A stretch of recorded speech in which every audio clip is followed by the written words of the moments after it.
Hello,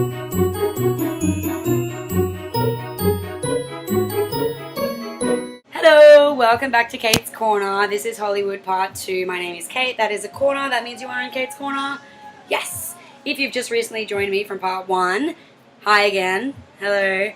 If you haven't, go watch Part 1 and then come and watch this one, okay? It'll make way more sense.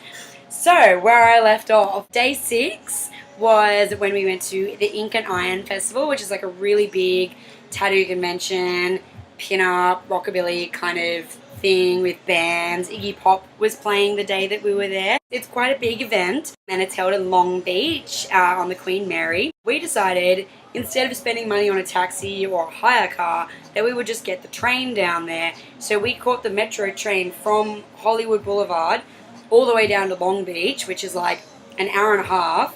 Guess what it cost us? $3. $3 fucking dollars. It's like $1.50 every time you get off the train. We had to change the trains once. If we hadn't have had to change all the way down to Long Beach, it would have cost us $1.50. Sydney, pay attention. $1.50. Kate was freaking out the whole time because she doesn't like public transport, whereas I'm totally comfortable with it. So I was just sitting there observing people, and we did see some crazies on the train. Oh yes. We saw some total crazies on the train. And you know, frankly, I was expecting that, and I would have been really disappointed if we didn't see some crazies on the train, so I'm glad we did. First crazy was this woman that was like head to toe in pink. Like, she looked like she wanted to be like Missy Elliott kind of thing. Had her head shaved, was like bright blonde. She was black, had like yellow hair, pink head to toe, and she came on, she's sitting there kind of like mumbling to herself a bit. And then her phone starts ringing and she starts singing along to her ringtone, like full diva, top of her lungs singing along. Imagine how many phone calls she's missed because she's been singing along to her ringtone like that. But the second crazy person was this dude that was like gangster, wearing like a wife beater and really low jeans. And he had this big afro and he had like an afro comb stuck in his fro, which I thought was really funny. And he must have had his phone in his pocket or something, and it was like playing like Justin Timberlake. So he's like sitting there like, Justin Timberlake, what? And we went past Compton on the train. That was exciting. Scary. Kate was scared. I was fine. I was just like, oh my god, we're at Compton. And I was like, Video Compton, keep it rockin', north south party. I was just singing along to myself, and Kate was like, I could feel the tension radiating off Kate the entire train right there. I'm scaredy. She's scared of public transport. I'm not fazed by the dangers that lurk in the public transport cesspool. So then we arrived in Long Beach. We caught the courtesy bus over to Ink and Iron, which was jam-packed. By the way, that bus was like tin of sardines. So we arrived, and straight away Kate made me laugh because as soon as we got in, she's like, oh, a post box. Put in postcards that she had brought with her on the day into the post box. Rain, hail or shine, this woman will make sure her postcards get put in the post. At Ink and Iron, we mostly just like walked around and looked at heaps of cars and tattoo artists, and I saw one of my favorite illustrators, Tyson McAdoo, and I got his book and I got him to sign it for me, so that was very exciting. We went and had a look at the shops for a bit, and I met my YouTube hero, Cherry Dollface. It was very exciting. I like fangirled out a bit at her, and she told me I had pretty hair. Mega compliment from a hair and makeup professional. We sat down on the grass for a little bit. This weirdo man came up, and he had his little like chihuahua, and he was trying to make the chihuahua go to the toilet, and he kept saying like, how's it go, Kate? Go potty. Come on, go potty. She's going to circle around a bit, then she's going to go potty. She's got to find the perfect spot. Go potty. Go potty. My favorite line was, yeah, I got her outside a Walmart in Vegas. Of course you did. And then we sat around for ages, and we sat on like the inside the boat at this like medium level between the stairs, and we were just watching all these people get lost on the stairs. It was pretty funny. They'd like come up and down, up and down, up and down, and we would just be sitting there watching them going, you're back. Then we went and watched the burlesque performers and the pole dancers. Saw Cleo the Hurricane fucking rock out. Yes.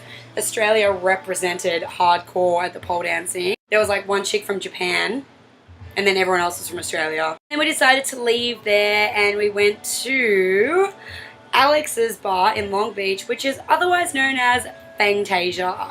That's right. Fangtasia from True Blood. We hit that shit up. Yes. Sat at the bar, all of a sudden it started getting really crowded and this band was setting up and I was like, oh, if the band suck, we'll go. Turns out they were a 90s karaoke band, so we had the best time watching all of these really drunk people do horrible versions of songs. Some of them are really good, but I've put at the end of it possibly the worst Foo Fighters rendition I've ever heard in my entire life. So make sure you watch at the end for that. Then we were leaving and I asked Kate what the nearest cross street was for the taxi. It was Gladys Street. She pronounced it Glady Street. Aussie. We got the taxi home from Long Beach, which cost us $104. So $3 to get there, $104 to get back. Ouch. The next day was day number 7, and that was a Sunday, and we decided let's sleep in for ages.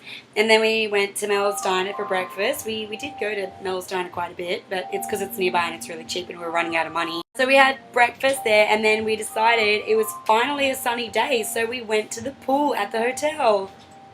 I had a frozen margarita out of a packet at the pool. It's like this little packet, you just freeze it and then crush it out into your cup, and it's a frozen margarita. Best idea ever. Then we decided to go to the Saddle Ranch for dinner because we had a 20% off coupon because the restaurant at this hotel is closed, so they give us coupons for nearby places. And there was like the hottest guy manning the bull, mechanical bull at the place, and he was so hot. And I took a video of him riding the bull, so I put that on at the end of this as well. Enjoy it, ladies. They kept hassling us to try and ride the bull, but I just bitched out. I was like full of food, I was tired, I was grumpy, and I just didn't want to be made a spectacle of. And I was worried that I'd fall off really quickly, so I just went, nope, didn't do it. Nope, didn't do it at all. And that was day 7. Day 8, we went to a laundromat and finally did our laundry because I was running out of clean underpants. Then we had a picnic by the pool because it was sunny again. We met up with Kate's friend Emily, who was having a fashion show at the Viper Room, and I was in it. So we went and I got my hair and makeup did. I actually did my makeup myself because I like the way I do it. And I was kind of bummed out with my hair because I don't like having all of my hair up and away from my face. And this was like, everything was up and away from my face. Like even my fringe was pulled back and I was just like on the verge of tears. And then we're in the fashion show, which was exciting. And then once the fashion show finished, I immediately pulled my hair out and it was just like this big, huge, sexy mess of lion hair that was big and curly, and I loved it. I was like, yes! And we went to the Rainbow Room and I saw Ron Jeremy there. Apparently he's there every night, but I just got really excited to see him. And then we went upstairs and the singer from Puddle of Mud was like hitting on me. Pretty funny. He actually legit hit me with his beer bottle. And then he was like, oh my god, I'm sorry. I'm like kissing my head and trying to make it better and just like hugging me and stuff. And I'm like... And that was the end of that day. Day 9, Tuesday, we went to Santa Monica with Emily for breakfast. We got up so early, oh my god, I was so tired. And we had a really yummy breakfast, and then we went shopping and again spent too much money. I went into MAC and stocked up on all my makeup, and we went into Journeys and I bought some sick awesome Marvel shoes, and I bought some disco shorts from American Apparel, and I looked in Sephora for my eyeliner and they still didn't have any. And I'm going to get Kate to tell you a story now about what happened. So after Santa Monica, we went back to the hotel room. We caught a bus. Took about an hour, but it was only $1.50. Love that here. And then this happened. So, when we were in Journeys buying shoes, we initially went in there and there was this guy, Stephen, that worked there. And he was really, really good at his job. I was trying on like a million pairs of shoes and he was grabbing sizes while he was serving like 4 other people and serving Kate. I was buying shoes for my boyfriend and he was helping me with that. And then I didn't hear from my boyfriend, so I was like, oh, I won't buy the shoes, I'll wait till I hear from him. So we left, had some lunch, did a bit more shopping, spent way more money. Finally I heard from Danny, so I was like, okay, cool, let's go back and get the shoes. So when we went in, Stephen was gone, but the shoes were still behind the counter, and there was a new guy working there. His name is Buddy. As soon as we walked in and saw him, Kate was like, he's cute. And so we started talking, bought the shoes, and there was kind of a bit of banter and just kind of kept talking, and him and Kate were getting along really, really well.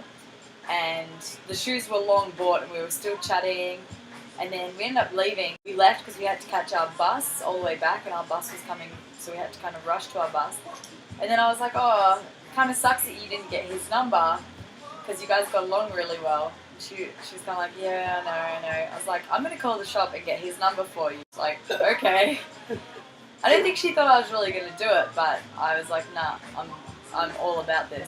Got home, and Kate found the number for the store, so I called up and he answered, and I was like, "Hi, it's Kate. I was in here before with my friend Kate, the Australians. Do you remember us?" And he's like, "Yeah." I was like, "Well, we've decided that you're really cute and we should swap numbers." Meanwhile, I'm like looking at Kate like, "Pass me your phone." So she chucks me her phone.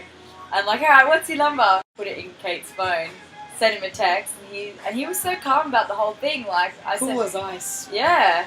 I was like, "I think we should swap numbers." He's like, "Yeah, cool, no worries." Like as if it was just completely normal. That was it. It was done, and they had each other's number, and he kept texting her, and she was texting him, and then they hung out, and now they're friends for life.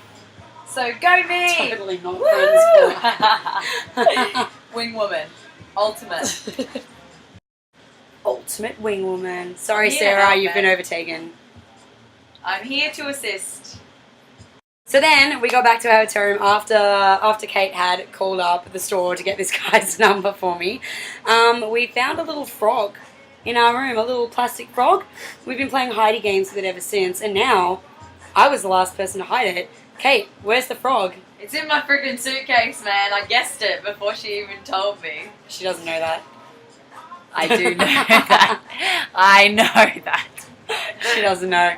You're going to go through your stuff and be like, where's the frog? Nah, I won't. I went to dinner at Rainbow Room that night with my good buddy Cleo, and then we went on a ride down to Santa Monica and back on a stretch Hummer limousine thing that was pink, and it was super fun, and Kate came along for the ride as well. Yeah, it was lots of fun just drinking in a big car, riding around in stripper heels and short skirts. Day 10, Kate went and got her nails done. I just lounged around in the room. I didn't really get much time. Then when Kate got back, we went looking for Brody Jenner because that's her celebrity crush, and apparently he lives just around the corner.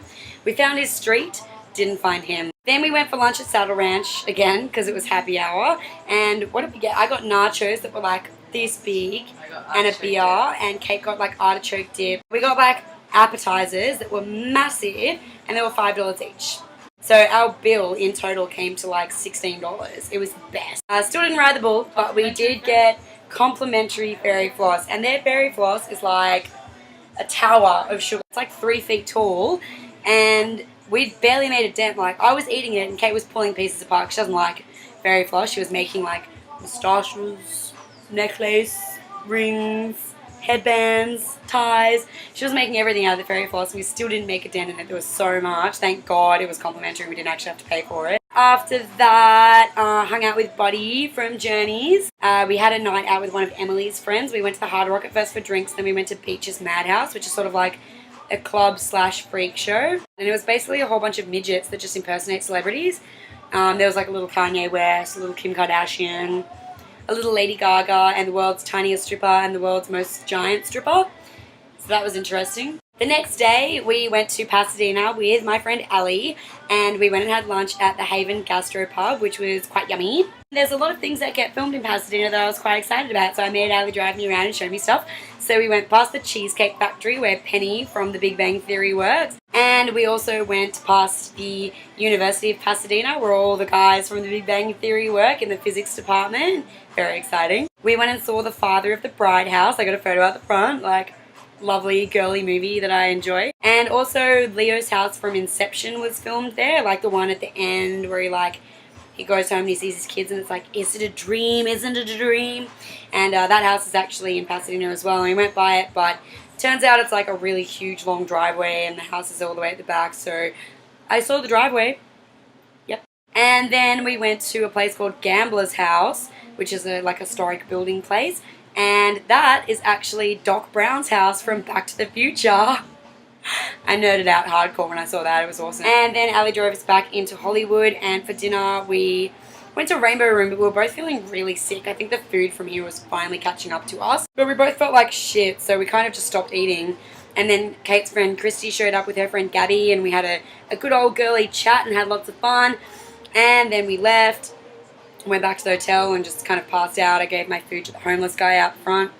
Hope he liked it. And that was the end of that day. This was getting too long, so I cut it. I'm going to put the rest of it in Hollywood number 3. Just so much stuff happened in Hollywood, guys. Bear with me. It's almost over. And on the next piece, I'll have all the little stupid videos that we took. It'll be worth your while. See ya!